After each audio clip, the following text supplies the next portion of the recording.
এই যে দুর্নীতি হচ্ছে আর পুলিশগুলোকে বলির পাঁটা করা হচ্ছে, পুলিশগুলোকে তো বলির পাঁটা করে দিচ্ছে এই সরকার। নিকম্মা বানিয়ে দিয়েছে পুলিশগুলোকে, ধ্বজাভঙ্গ বানিয়ে দিয়েছে, লাউ গাছ বানিয়ে দিয়েছে। তা পুলিশগুলো সাসপেন্ড হবে, পুলিশগুলো শোকজ খাবে, আর ওদের বিনীত গোয়েল ঠান্ডা ঘরেতে বসে বসে হ্যালো করবে। কেন শুনবে? কেন শুনবে? আজকে পুলিশগুলোকে স্বাধীনতা দিয়েছে যে তুমি তোমার আইন অনুযায়ী, পুলিশগুলো যখন ওত নিয়েছিল চাকরি নেবার সময়, সেই ওত অনুযায়ী কাজ করতে পারে, অমনিতে হ্যালো চলে আসবে। তাহলে পুলিশগুলোকে সরকারি আইন অনুযায়ী, পুলিশের রুল অনুযায়ী কলকাতা পুলিশকে কাজ করতে দিক না, বাংলার পুলিশকে কাজ করতে দিক না, দুদিনে ঠান্ডা হয়ে যাবে। টালা থানার ওসিকে জেল কাটতে হচ্ছে। কার অর্ডারে? কী দোষ করেছিল? সে তো সুপিরিয়রের অর্ডারটা মেনটেন করতে গেছিল, সুপিরিয়রের অর্ডারটা মেনটেন করতে গেছিল, সে তো পালকির বাঁট হয়ে গেল, আজকে সে জেল খাটছে।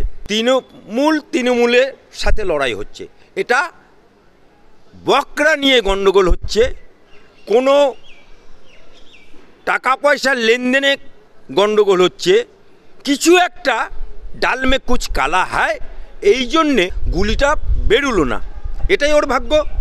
তাহলে আমরা সরকারটা কার? তৃণমূলের। স্বরাষ্ট্রমন্ত্রীকে মমতা ব্যানার্জি, মুখ্যমন্ত্রীকে মমতা ব্যানার্জি, তার দলের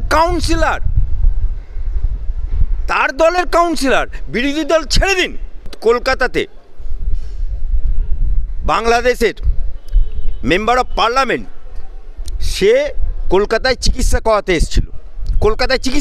এসেছিল, সে তাকে কলকাতার মধ্যে ফ্ল্যাটের মধ্যে কেটে টুকরো টুকরো টুকরো করে দিল। আজকে বাংলা অরাজকতার দিকে চলে যাচ্ছে, এটা ইমিডিয়েট সিবিআই তদন্ত হওয়া দরকার। বাংলার বুকে আজকে শুধু বিরোধী দল তাদের আক্রান্ত হচ্ছে তা তো না, আজকে বাংলার বুকে তৃণমূলের কাউন্সিলর আক্রান্ত হচ্ছে। তাহলে বাংলা আস্তে আস্তে কোথায় এগুচ্ছে? কোন সমাজে আমরা বাস করছি? কোন সরকারের অধীনে আমরা বাস করছি? যে তৃণমূলের একজন কাউন্সিলর, জনপ্রতিনিধি,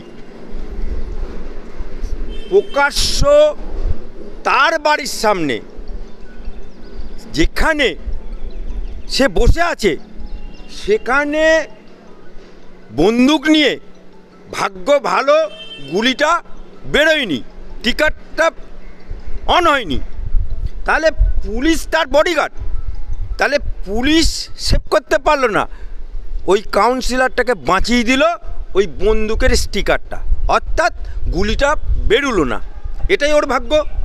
তাহলে আমরা সরকারটা কার? তৃণমূলের। স্বরাষ্ট্রমন্ত্রীকে মমতা ব্যানার্জি, মুখ্যমন্ত্রীকে মমতা ব্যানার্জি, তার দলের কাউন্সিলর, বিরোধী দল ছেড়ে দিন। তাহলে এর থেকে প্রমাণ হচ্ছে যে বাংলার বুকে আইনের শাসন আর নেই, আইনের শাসন তলানিতে ঠেকে গেছে। সেই জন্যে আজকে আমার মনে হয়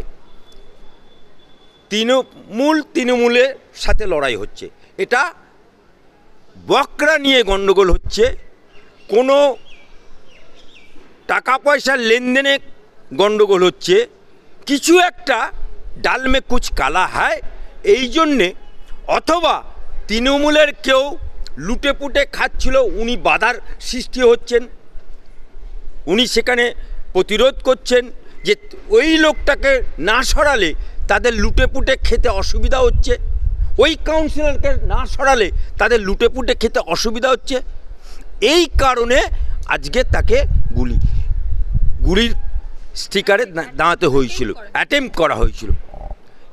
তাই আমি মনে করি এই যে কাউন্সিলরকে গুলি করতে যাওয়া হয়েছে, এটা ওনার কলকাতা পুলিশের প্রতি আর ভরসা নেই। যে কলকাতা পুলিশ আমাদের এককালে গর্ব ছিল, গর্ব, বুক বাজিয়ে বলতাম আমরা কলকাতার আন্ডারে বাস করি, কলকাতা পুলিশ আমাদের সেফটি দেয়, কলকাতা পুলিশ আমাদেরকে শান্তিতে ঘুমোতে দেয়।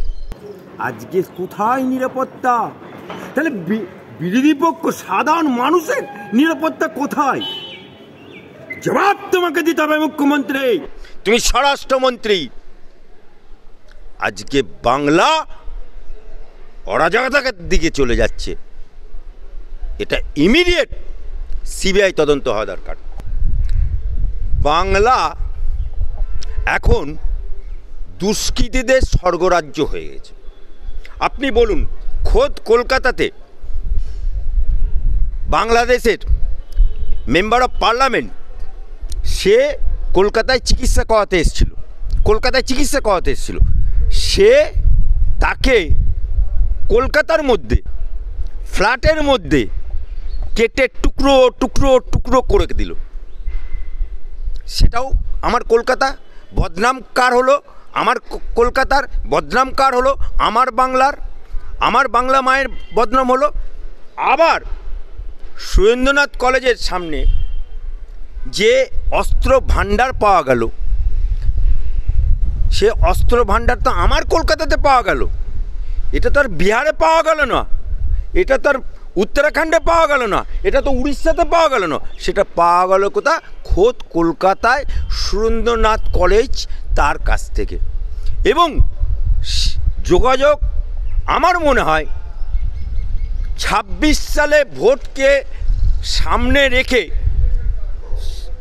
কে বা কারা এই বাইরে থেকে অস্ত্র আমদানি করছে এবং বাইরে থেকে দুষ্কৃতী আমদানি করছে, এটা ইমিডিয়েট সিবিআই তদন্ত হওয়া দরকার। কারণ বাংলার বুকে এ অরাজকতা বাংলার মানুষ আর সহ্য করবে না।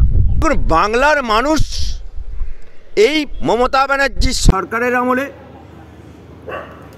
এই ভুয়ো 7 লক্ষ ভোটে জেতা আলালের গড়ের দুলাল, তাদের আমলে কোনো বাংলার মানুষ নিরাপত্তা বলে কিছু নেই। কারণ এই সরকারটা চলে গেছে সরকারের পুলিশ ডিপার্টমেন্টের কয়েকজন মাথার ওপর ডিপেন্ড। এই সরকার পুলিশের হাই লেভেলের কয়েকজনের মাথার উপর আর কিছু মুসলমান হুলিগ্যান্টের উপর নির্ভরশীল, জনগণের উপর আর বিশ্বাস নেই। এই যে 6টা নির্বাচন হলো, ওদের লোকরা বলে উন্নয়ন নাকি দাঁড়িয়ে আছে, সেই 5 জনের বাড়ি চরম চরম গুড় বাতাসা। অনুব্রত মণ্ডল জেল খেটে এলো 2 বছর।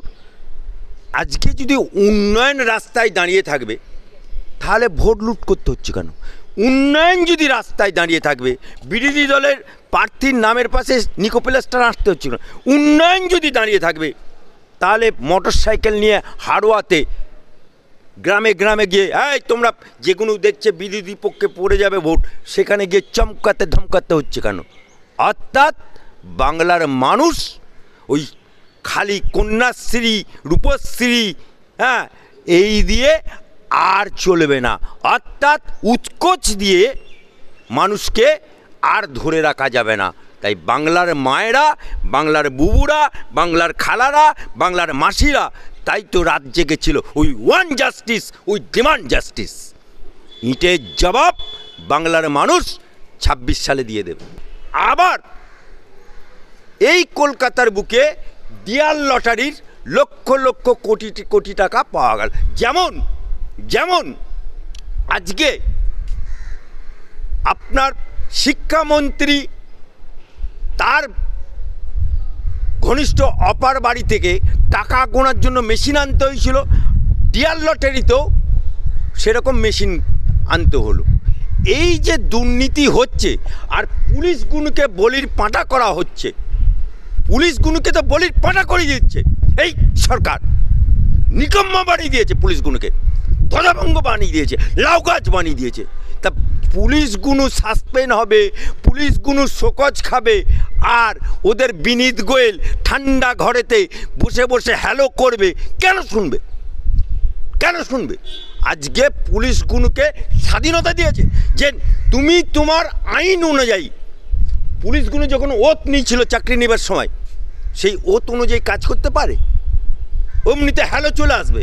তাহলে পুলিশগুলোকে সরকারি আইন অনুযায়ী, পুলিশের রুল অনুযায়ী কলকাতা পুলিশকে কাজ করতে দিক না, বাংলার পুলিশকে কাজ করতে দিক না, দুদিনে ঠান্ডা হয়ে যাবে।